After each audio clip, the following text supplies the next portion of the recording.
Welcome back to my channel. As you have it on my screen there, a northern senator from Zamfara, North Central, to be specific by the name, you know, um, Marafi, has called Tinubu a leader that use and dump people. They said that they cannot support Tinubu in Zamfara because he has obviously used them. In 2022, 2023, that they all supported him, but what they have today is Tinubu is not doing their bidding, and for that reason they will not support him. Well, when we want to talk about the region that takes advantage of other people, I don't think the North has the moral rights or the moral guard to say that Tinubu is using them in the North, because we know that when you take a look at the Nigerian contraption, the reason why the North will never, I repeat, why they will never allow Nigeria to be restructured is because they are using all of us in our total entirety. Do you understand? The North is using the head of the Southerners in its entirety. So when a person like this senator, who I am sure understands that there's illegal gold mining in that Zamfara, where he is a legislator upon, he has not pushed a bill that there should be a capital punishment for any illegal miners. Why? Because the money that are being made in those mines, those gold mines, is not getting to the center. But here we are today. This same young man can cry, can say that it is only the South that are benefited. That in fact, Tinubu is an exploiter. Let me remind this young man, Masari, this young North Central Zamfara senator who just wants to be a baby that keeps suckling. Let me remind him how Buhari used us in the South. It was because of Buhari that Okadigbo died. Yes, Okadigbo lost his life while campaigning, while working with Buhari. So the issue that it is the South that indeed that it is Tinubu that is using the North is not true. Totally not true. What did Okadigbo, what did he get? Is it the renaming of the second Niger bridge? Is that what he got? Or the renaming of an airport?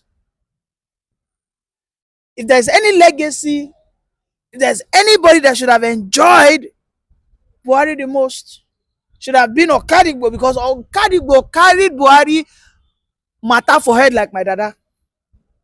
He carried him for head. Like he was just everywhere. Aggressive until he choked on a tear gas that was fired at him, and he didn't survive it. So tell me, how many Northerners have laid down their life for a Southern candidate? Tell me one since 1992. Just tell me one Northern politician that has lost his life. These ones who are born reapers, like they want to blackmail Tinubu, blackmail any Southerner. You know, they are already saying that anything zoning is unconstitutional, that the South should not blackmail them, that the South is always, sit tight people. They don't want their power. You see this North there? We are not together, and we have to go our separate ways, or we just completely restructure the country. When the Southerners brought the issue of the tax bill, not one person in the South went against the tax bill. That tax, bill or tax reform, whereby if you are not drinking alcohol, you don't deserve to get a share from the VAT that is generated, earned for alcohol consumption. Do you remember those that were crying out there? This same northern senator that is now shouting, screaming, hypocrite, telling us that Tinubu is only a use and dump leader. According to my records, most of the people that have been following Tinubu since 1998, 1999, most of them are feeding fat. They're feeding fat. Is it the likes of Dele Alake? So many of them. Is it Fashola? Is it Sanwo-Olu that has been with him in 1998? So many of them. Is it Ambode? Okay? In fact, go to the North Central. Is it Akume? Go to the Southeast. Is it the likes of Uzodinma that have worked, that Tinubu have worked for, they are working back for him, and he's still recompensating them? Is it wicked that we all know the level of rigging that went in River State? We all saw it. We were not blind. We saw what happened. It was reported that the highest and brutal, most brutal rigging happened in River State. Did Tinubu not compensate?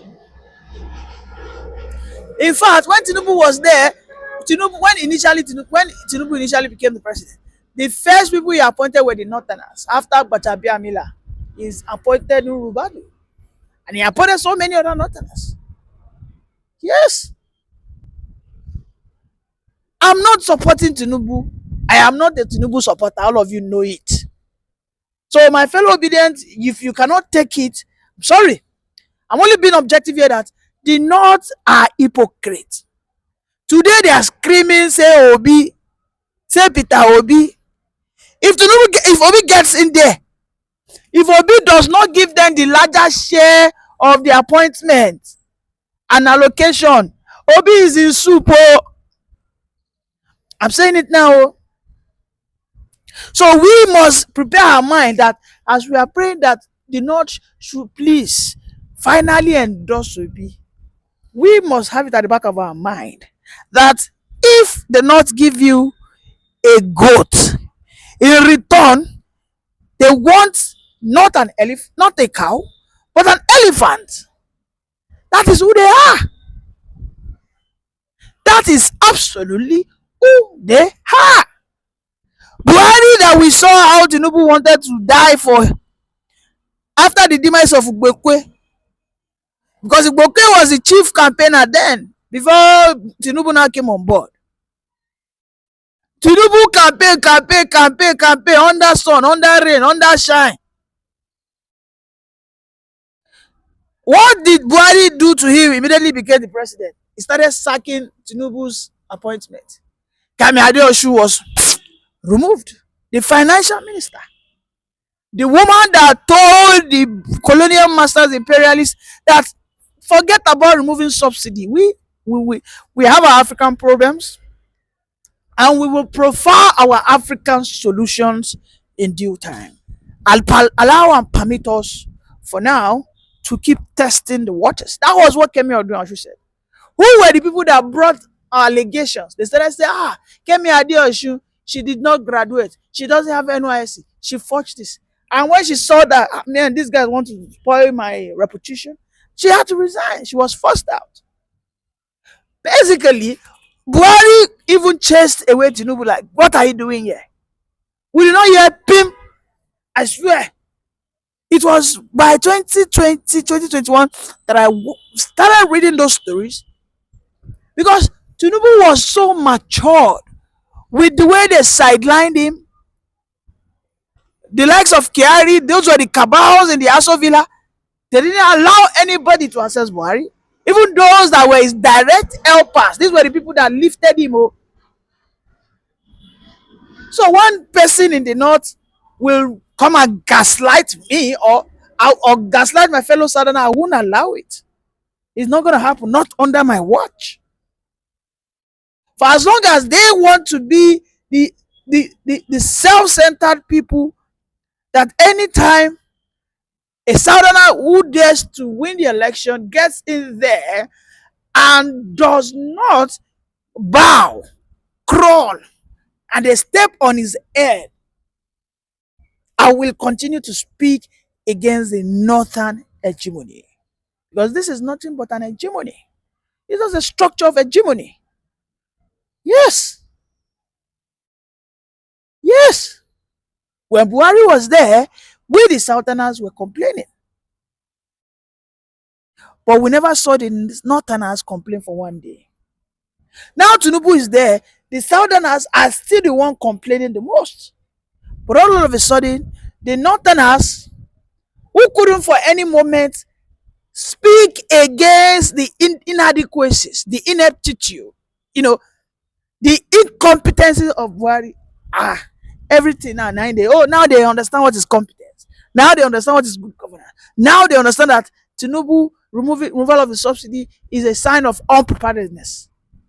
Of course it is, but they cannot be playing us because we are wise. We are not fools. They say you are wise, they cannot continue to fool us.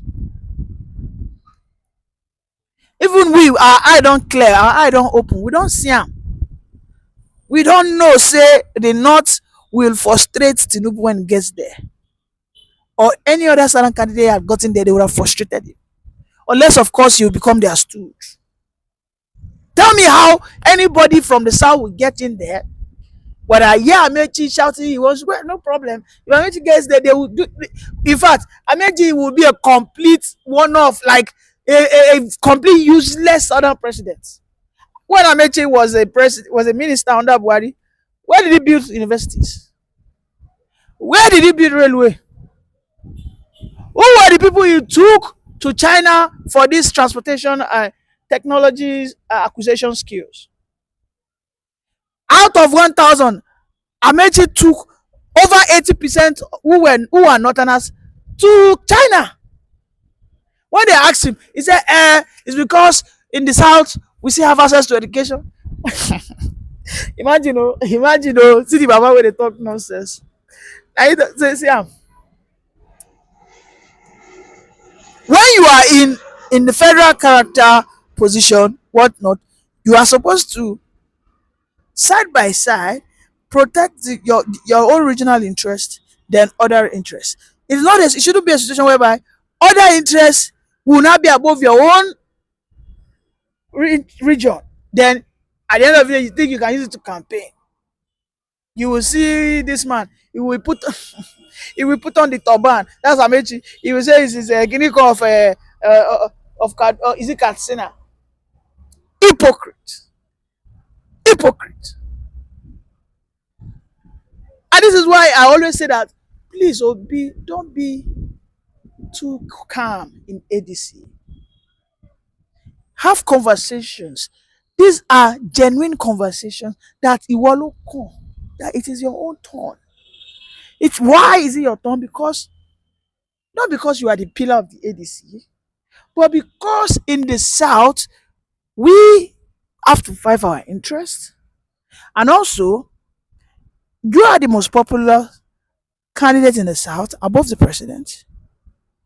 You have the youth queuing behind you, and you have most importantly taken an oath, a vow that you will not spend more than 4 years. Until Obi decides to take those actions, there's absolutely nothing I can do.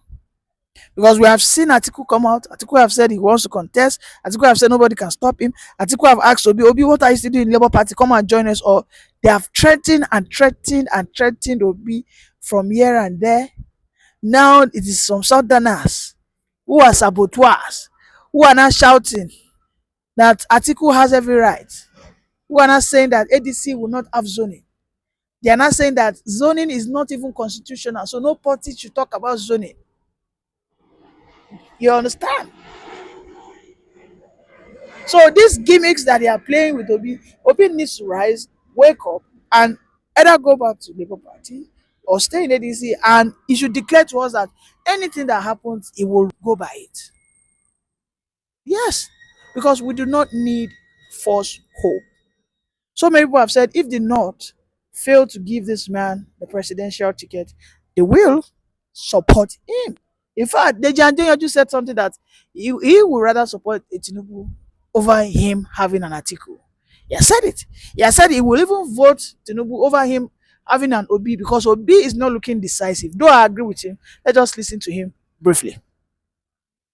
Opposition makes the mistake of presenting Peter, I will vote Tinubu, just to prevent Peter Obi from emerging as president. Because we cannot have a nation. Okay, Mr. Deonju. where the leader of a mob will run our country. Mr. Doyonjo, I'm happy you posited that there's a sprinkle of that extremism across board. You've mentioned Buhari, you've mentioned things around the APC, you've mentioned things about Peter Obi. But just a moment, just a moment. Just a moment. I'm going somewhere. Political extremism. Yes, Mr. Doyonjo, I'm going somewhere. Everybody knows your antecedent. I don't think that is not in public domain. So let's speak to it.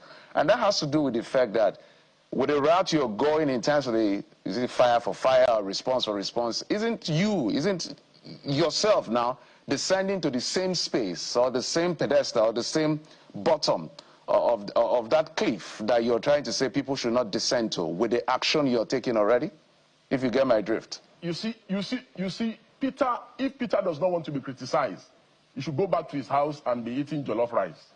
Anyone who puts himself up for public office must be criticized, must be scrutinized, must be insulted. Anybody who feels too big to be criticized or too big to be insulted, and it is his mentality that his aides and his obedient mob, that is the same mentality they have. That, oh, our candidate cannot be criticized, but Tinubu can be called a drug lord. Atiku can be called a looter, a thief. But our candidate cannot be criticized. Supreme Court judges can be named and shamed. Court of Appeal judges can be intimidated and criticized and even say they should go and lynch their children. You understand? But our candidate, we draw the line when our candidate is involved. So this is the political hypocrisy of these political extremists that we must never allow in our polity. We saw it under the Buharists. They didn't want anybody to criticize or analyze their candidate. And it is the same thing. Mr. Peter was the one that put himself up to be president. If he doesn't want me to criticize, I'm not insulting any obedient, I'm not insulting anybody. It is the man that has put himself up for president. I'm analyzing. I'm saying that, oh, as governor, you did this. You went around churches in this country to go and say church should take back their country. You spoke with Bishop Oyedepo and said that the election is a religious war. Therefore, you are a religious bigot. There's nothing I'm saying that is not in public domain. There's nothing I'm saying, or there's nothing I've said, or the things I've said. The only thing else that I forgot to say is that he's a political prostitute, which I've now added. So you should add it to the suit. Well, Mr. Adeyanju, you are a lawyer. I know you. If you can hear me, you are a lawyer. I know you've had to respond to people who said, yeah, just 2 years at the bar. They've called you baby lawyer in that sense. But hey, you've been speaking at the NBA. And it is within their right. It is within their right to insult me and to criticize me. It is within their right. Okay. Because I'm in the public. There you go. But that's not where I'm going to. I just want to posit that you're a lawyer and you know how weighty some of these words are. If you go to the page 2 of the letter written to you, you used words like fraud. You use that to describe Mr. Peter Obi. I mean, you use the other word. I've reported it here. I say it's a political fraud. But I'm not done. You've used terms like thief in the post on X, even scum and the rest.